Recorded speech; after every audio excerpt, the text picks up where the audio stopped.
हम दुनिया में रेडियो जॉकीज खोजते हैं। हमारे तो NIVH के अंदर इतने अच्छे रेडियो जॉकीज आप लोग यहाँ पे तैयार हो रहे हैं, तो मैं आपकी टीम को, आपकी मैम को, सभी लोगों को बहुत शुभकामनाएं देता हूँ। और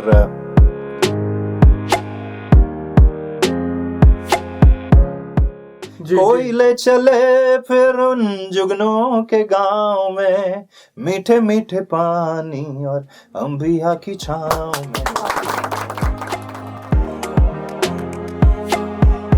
मैं जानना चाहूंगा, आपने इतने शहरों की यात्रा करी, वो भी सिर्फ रेडियो शोज करने के लिए, तो यहाँ कब कब कैसे कैसे जाना हुआ? मैं यही कह सकता हूँ कि खून में जुनून है, ये हेलो दून है। धन्यवाद सर।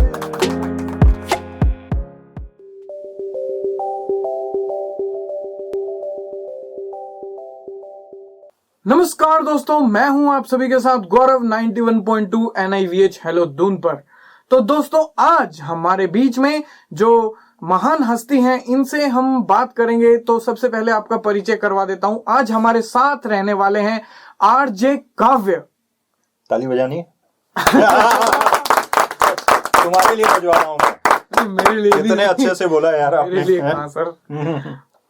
तो दोस्तों, बिना देरी के शुरू करते हैं सर से बातचीत का सिलसिला। सबसे पहले सर, आपका स्वागत है।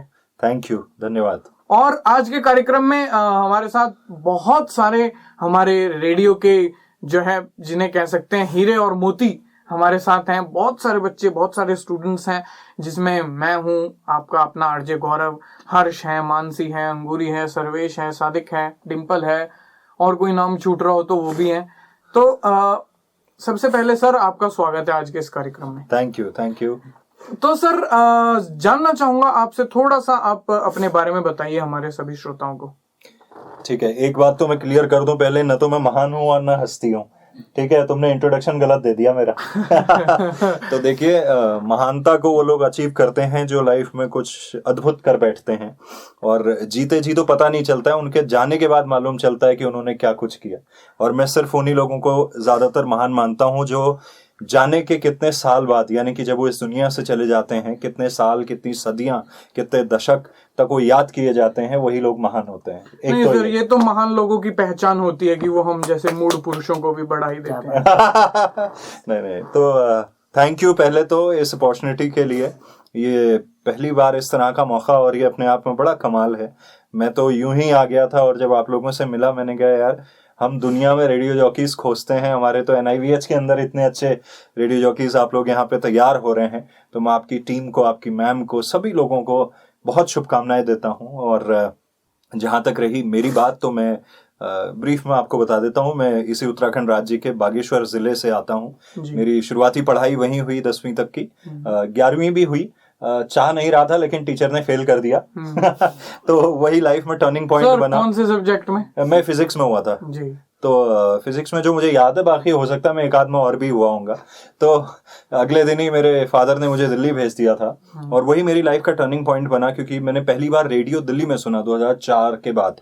तो वहाँ नए नए रेडियो स्टेशन FM वगैरह आए थे, तो मुझे लगा ये बड़ी कूल चीज है, कोई बोलता है, गाने चलते हैं, तो इस तरह से मुझे लगा कि इस फील्ड में आगे बढ़ा जा सकता है। तो 12th करने के बाद फिर मैं कोशिश करी मैंने। हालांकि लैंग्वेज का, जबान का थोड़ा सा प्रॉब्लम था, उतनी साफ नहीं थी। ज, ज, स, श, क, ख, फ, फ, ग, घ, ये मालूम नहीं थे इनमें फर्क क्या होता है किसमें। तो उसके ऊपर काम किया, और फिर 2008 में पहली दफा मैंने रेडियो पे बोलना शुरू किया। जोधपुर शहर था, फिर वहां से कानपुर गया, फिर जयपुर गया, फिर कलकत्ता गया, फिर दिल्ली गया, फिर 2018 में देहरादून आया, और 2 साल पहले तकरीबन हमने देश के पहले डिजिटल रेडियो की शुरुआत करी, जिसका नाम ओहो रेडियो है। तो ये छोटा सा एक इंट्रोडक्शन मेरे बारे में। जी सर, और सब चीजों के बारे में बाद में बात करेंगे, लेकिन पहले मैं ये जानना चाहूंगा, अपने रेडियो का नाम ओहो ही क्यों रखा? तो इसकी एक मतलब मैं छोटी सी स्टोरी है कि हमारे पहाड़ों में ना, जब भी कोई चीज होती है तो एक स्लैंग की तरह महिलाएं कुछ भी, जैसे कोई आया, कोई बड़ा अफसर आया ना, किसी ने कहा कि DM साहब आ रहे हैं, तो बोले अच्छा ओहो DM साहब आ रहे हैं, तो ऐसे वो बोलते हैं। तो ओहो एक स्लैंग की तरह यूज होता है, और ओहो में मल्टीपल इमोशन है। मतलब वो ओहो ऐसा भी हो जाता है ना, ओहो ऐसा भी हो जाता है, ओहो ऐसा भी हो जाता है। तो ये मुझे लगता है कि रेडियो जो है ना फुल ऑफ इमोशन पे चलता है, जिसमें हर तरह के इमोशन आते हैं। कभी आप हैप्पी होते हो, कभी सैड होते हो, कभी मैड होते हो, कभी इमोशनल होते हो। तो बहुत सारे इमोशंस को रेडियो, हम इसीलिए कहते हैं ना हमारा दोस्त है। तो दोस्त के साथ कभी खुशी भी होती है, गम भी होता है, कई बार खटास भी हो जाती है, कई बार मिठास भी आती है, कई बार वो इंस्पायर भी कर बैठता है हमें। तो हमें लगा कि रेडियो ऐसा होना चाहिए जिसके अंदर ये सारे गुण हो, तो इसीलिए हमने इसका नाम ओहो रख दिया। और दूसरा जो इसका मेन कारण था, इसका फुल फॉर्म है अवर हिमालयन ऑनलाइन रेडियो, यानी कि ओहो रेडियो। तो और टैगलाइन है मेरे हिल की धड़कन। लोग दिल की कहते हैं, हमने कहा हम इसको हिल की, पहाड़ों की धड़कन बना देंगे, तो इसलिए इसका नाम ओहो रख दिया हमने। तो मेरे हिल की धड़कन ओहो रेडियो से आज हमारे भी जब हमें मालूम पड़ा कि आरजे काव्य आ रहे हैं, तो हमारे भी मुंह से निकला ओहो आरजे काव्य आ रहे हैं। क्या बात है। तो ऐसी बात के साथ सर मैं जानना चाहूंगा, आपने इतने शहरों की यात्रा करी, वो भी सिर्फ रेडियो शोज करने के लिए, तो यहाँ कब कब कैसे कैसे जाना हुआ? देखिए, पहली नौकरी तो आप चूज नहीं करते हो, वो तो आपको जहां मिल जाती है। क्योंकि मैं दिल्ली में था, पढ़ रहा था, वहां गवर्नमेंट स्कूल से निकला, तो मेरे को ये था इसी फील्ड में जाना है। और मेरे को ये मालूम था कि मैं दिल्ली के चैनलों में तो अभी उतना काबिल नहीं हुआ हूँ कि मेरे को ये रखेंगे, और मैं बहुत क्लियर भी था उस चीज को लेके।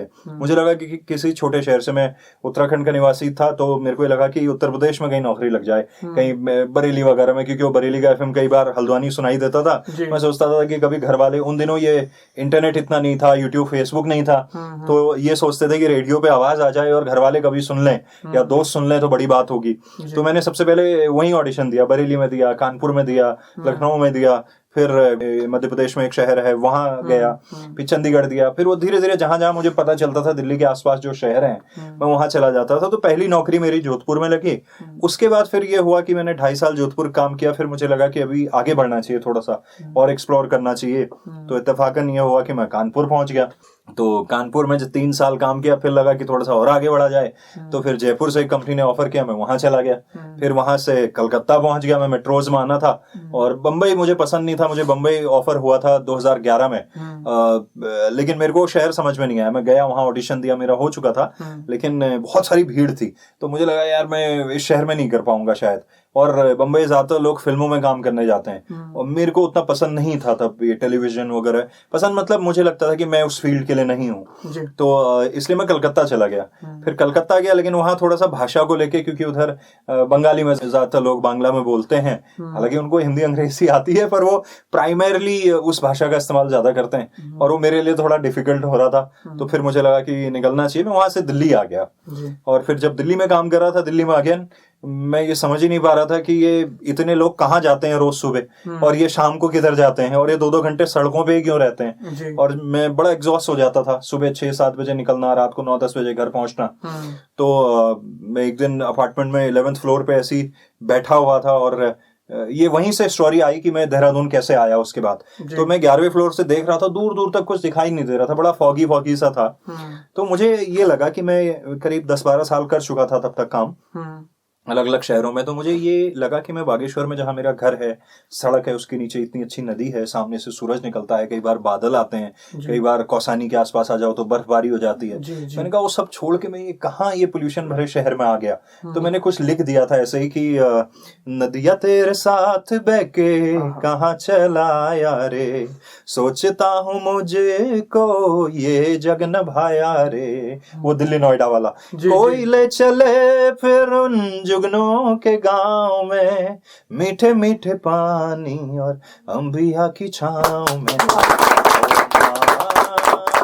मन मचला जाए रे ओ अम्मा मेरा गांव बुलाए रे। एंड देन फिर मैंने लिखा कि ये शहरों की भीड़ भाड़ से कभी बाहर निकल कर भी देखो, यहाँ एक और जहां बसता है, बादलों से गुजरता हुआ एक ख्वाहिशों भरा रास्ता है। तो वही ख्वाहिशों भरे रास्ते की तलाश में फिर मैं देहरादून आ गया। तो देहरादून आया, तो फिर उसके बाद लगा कि फिर तो वो थोड़ा सा इंटरनेट वगैरह पे लोगों ने देखना सुनना शुरू कर दिया, और रेडियो के इतर भी, मतलब सोशल मीडिया पे लोग गांव-गांव से फॉलो करने लगे, जो उत्तराखंड राज्य के लोग दूसरे शहरों का हिस्सा हैं देश विदेश में, वो फॉलो करने लगे। तो फिर लगा कि अब तो यहीं रहना है, और देहरादून से दुनिया तक, मैं कहता हूँ देहरादूनिया है ये, तो देहरादून से दुनिया तक पहुंचना है, तो फिर हमने ओहो रेडियो की शुरुआत कर दी। तो यही हुआ, मतलब कि अलग अलग शहरों में गए, कुछ कुछ वहां से एक्सपीरियंस किया, भाषा को लेके, खान पान को लेके, लोगों को लेके। हमेशा कहता हूँ मैं, एक्सप्लोर करिए, बाहर निकलिए, आप अपना जो बैंकिंग है चीजों को लेके, नॉलेज का, एक्सपीरियंस को जितना बैंकिंग करेंगे तो आप उसको एक्सप्रेस कर पाएंगे। कई बार हम कहते हैं ना कुएं में ही रह जाते हैं हम, तो कुएं में नहीं रहना है, समंदर है, एक ओशन है, तो उसमें बहुत कुछ है, उसमें मछलियां भी हैं, शार्क भी हैं, उसमें जहाज भी चल रहे हैं, मछुआरे भी हैं, बहुत कुछ देखने को मिलता है। तो बाहर घूमिए, निकलिए, लेकिन फिर जब मौका लगे तो वापस आइए और जिस सोसाइटी ने आपको वहां तक पहुंचाया है उसके लिए कुछ कंट्रीब्यूट करने की कोशिश कीजिए। तो बस ये था। सर मैं क्या करूं, मैं कहना तो नहीं चाह रहा था लेकिन मुझसे रहा भी नहीं जाता। अगले सवाल पूछने से पहले मैं आपको एक छोटा सा काम दे रहा हूं, क्योंकि तब तक हो सकता है आप तैयार कर लें। अच्छा। मैं, क्योंकि बहुत डिमांड थी सर हमारी, और जो अगला सवाल होगा वो इसी रूप में, थोड़ा सा हास्य रूप में होगा, लेकिन ऐसे ही होगा। मैं आपको ये कहना चाहता हूँ कि आपको हमारे रेडियो 91.2 के बारे में कुछ गा करके बजाना होगा या गा कर दिखाना होगा। क्योंकि सर जब आपका वो मॉर्निंग नंबर 1 था और वहां पे शोज आते थे, तो उसमें एक अलग एक्साइटमेंट रहती थी। सुबह उठ के 7 बजे, भाई अब तो आरजे काव्य सर आने वाले हैं, अपना नहा धो के तैयार होना, इससे पहले नाश्ते में जाओ, एक इंट्रो तो सुन ही लो, कम से कम बहुआ भी सुन लेंगे और आरजे काव्य सर भी आएंगे। अच्छा। तो एक नई एक्साइटमेंट रही। और सर मैं पूछना चाहूंगा, इसे हास्य रूप में ना लें, सीरियस भी ना लें हमारे श्रोता भी और आप भी, कि आपको रेड एफएम छोड़ने से पहले आपने हमारा ध्यान क्यों नहीं रखा कि हम जैसे लिसनर्स भी होंगे आपके पास?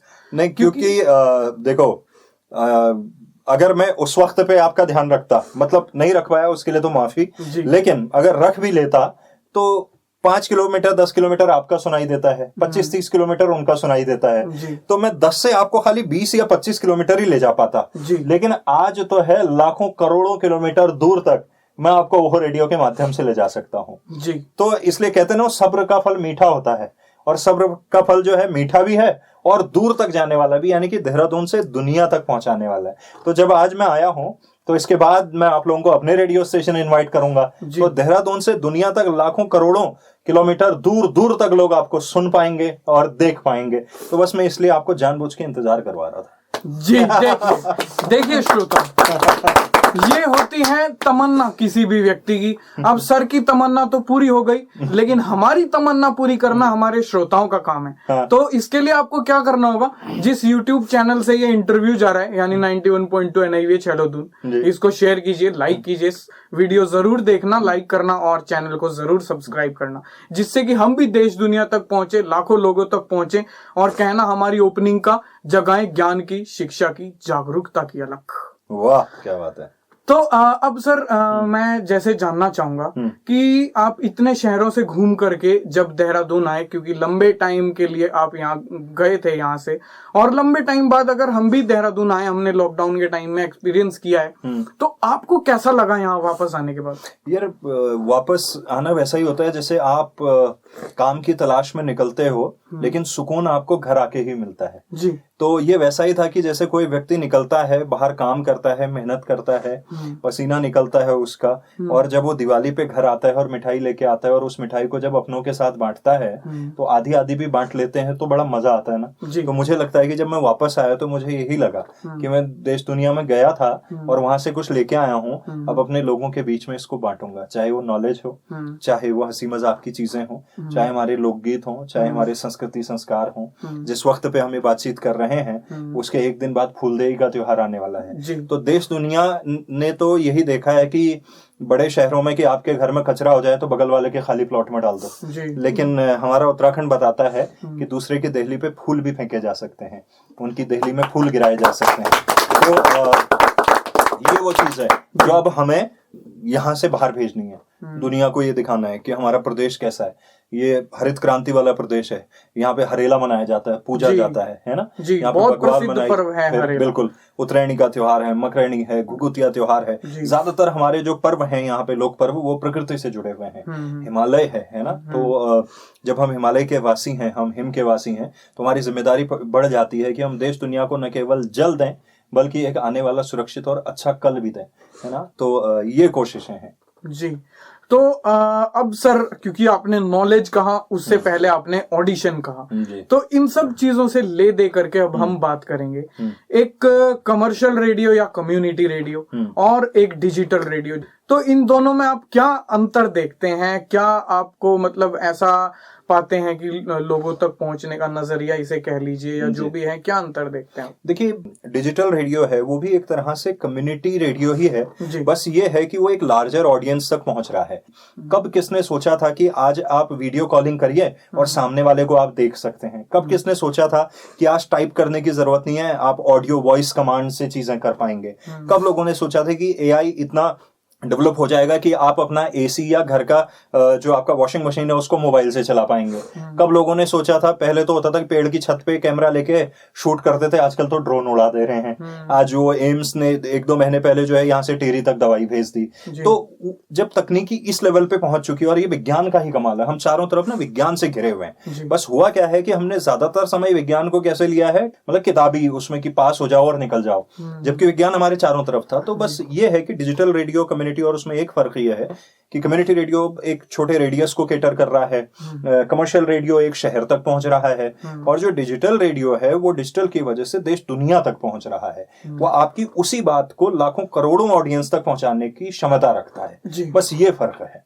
सर, संदेश से पहले जो मैंने आपको कहा था, यानी आपको कुछ गा के बजाना पड़ेगा या गा के दिखाना पड़ेगा हमारे 91.2 पर, तो आप क्या कुछ, भले ही 2 लाइनें, लेकिन क्या कहना चाहेंगे? अच्छा यार, मैं इतनी जल्दी बना तो नहीं पाया, लेकिन मैं यही कह सकता हूँ कि खून में जुनून है, ये हेलो दून है। धन्यवाद सर, ये 2 लाइन से। अब सर, लास्ट में आप सभी श्रोताओं के लिए क्या मैसेज छोड़ना चाहेंगे? मैसेज यही है कि ये अद्भुत दुनिया का आज मुझे हिस्सा होने का मौका लगा। जिस तरह से गौरव आप बात कर रहे थे, हम लोग बहुत सारे रेडियो जॉकीज हमारे यहाँ प्रोफेशनल ट्रेनिंग के बाद में इंटरव्यूज के लिए आते हैं या वो बात करते हैं। मुझे नहीं पता कि आपको कितना समय लगा, लेकिन जितना मैं समझ पा रहा था, आप मेरे आंसर्स में से ज्यादातर सवाल निकाल रहे थे। तो ये एक बहुत अच्छी क्वालिटी है। आमतौर पे क्या होता है कि हम दिमाग में कुछ सोच के आते हैं, आंसर कोई व्यक्ति कुछ भी दे रहा हो, सवाल हम वही पूछते हैं। तो ये आपने बहुत अच्छा किया कि आपने आंसर्स में से क्वेश्चन निकालने की कोशिश करी। और मैं हमारे सुनने देखने वाले जितने भी लोगों से यही कहूंगा कि देखिए, इंसान जब आपसे कुछ छीनता है ना, तो आपको कुछ देता भी है। तो हमें हर वर्ग का, हर तरह के लोगों का एक समाज के तौर पे सम्मान करना चाहिए, सम्मान की भावना से देखना चाहिए। और क्या पता आपको कहाँ कुछ इस तरह का मैजिक, चमत्कार और कुछ इस तरह की अच्छी चीजें देखने सुनने को मिल जाएं। तो हमेशा अप्रिशिएट कीजिए। आपके सिर्फ जैसे होता है ना कि हम सड़क पे निकलते हैं, कई बार हम ये सोचते हैं, जो मनुष्य है वो ये सोचता है कि मेरे पास तो घर भी है, मेरे पास तो कार भी है, मेरे पास तो पैसे भी हैं, मैं सर्वश्रेष्ठ हूँ। लेकिन ये गलत बात है। इस समाज में रहने वाला हर जीव जंतु, पेड़ पौधे, जो कुछ भी एग्जिस्ट करती है, जो आपकी नजरों के सामने है, वो प्रकृति ने उसको बनाया है। जैसा उसको बनाया है उसको उस रूप में एक्सेप्ट कीजिए। कई बार हम किसी को कुछ और होने पे सोचते हैं कि अगर ये ऐसा होता तो हम इसको एक्सेप्ट कर लेते। तो प्रकृति ने जिसको जैसा बनाया है, हमको इस तरह का बनाया है, किसी को कैसा ही बनाया है ना। मैं भी सोचता कि मैं भी पेड़ होता, कितना अच्छा लगता है ना। या मैं सूरज होता, कोई कहता मैं चंद्रमा होता, कोई कहता मैं तितली होता, कोई कहता कि मैं डॉग होता, है ना। कुछ भी हो सकता है ना। कोई कहता मैं हिरन होता, कोई कहता मैं टाइगर होता, कोई कहता मैं मछली होता। तो आप नहीं, हम कहते हैं हम आरजे होते। आरजे हो यार, आप इतना अच्छा बोल रहे हो। तो मेरा यही कहना है सभी से कि जो जिस रूप में है उसको वैसे एक्सेप्ट कीजिए और एक दूसरे को सम्मान दीजिए। ये बहुत जरूरी है समाज के तौर पे। जी, तो बहुत धन्यवाद सर, आपने ये इतना सुंदर मैसेज छोड़ा और बहुत मोटिवेशनल चीजें जो है आज बताई इस पूरे साक्षात्कार के दौरान।